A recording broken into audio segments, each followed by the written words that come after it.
Close your eyes and drift into a peaceful dream. The rain didn't just fall on Havenwood. It soaked into the very soul of the town. I'd been chasing this ghost for 3 cities, a shadow named Silas, who always seemed one step ahead. The tip that brought me here was scribbled on a damp matchbook. As my worn-out sedan rolled past the town sign, the engine coughed and died. Fitting, I was on foot now. The streets were empty. Not just quiet, but unnervingly still. My footsteps echoed off the slick, dark asphalt, the only sound besides the relentless drizzle.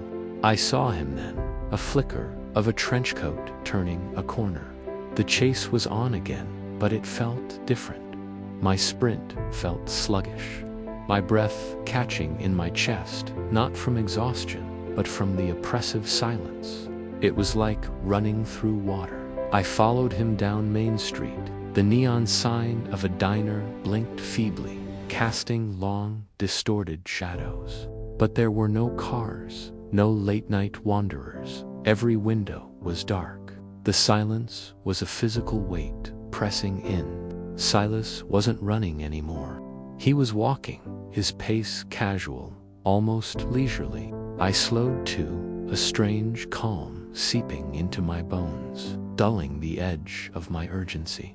Why rush? Where was there to go?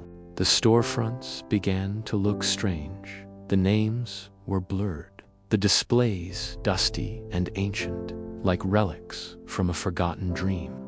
The air grew thick and heavy, smelling of damp earth and something else, something like old paper and faded memories. The rain had stopped, but the quiet remained, deeper now. I saw him again, standing under a lone, flickering street lamp at the edge of what looked like a town square. He wasn't looking at me. He was looking up at the light, his face pale and serene. I closed the distance, my hand instinctively going to my holster, but the impulse died as quickly as it came. The fire of the chase, the righteous anger that had fueled me for weeks, was gone. It had been extinguished by the town's suffocating peace. "Silas," I said. My voice sounded alien, a gunshot in a library.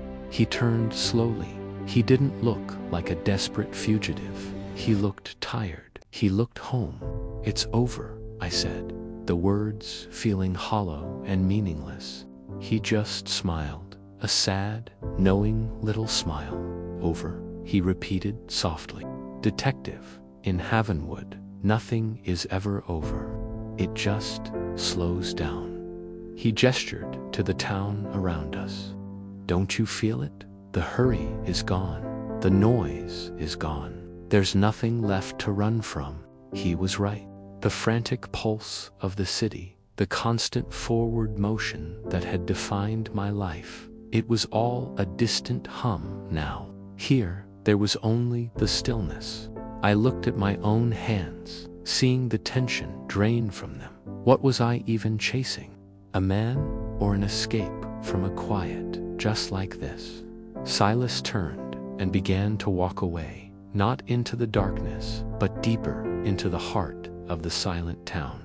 And I just stood there, under the flickering lamplight, and let him go. The rain had washed away the trail, and the quiet had stolen the chase. Maybe, I thought, this was the last stop for me, too. Close your eyes. Let the dream do the rest.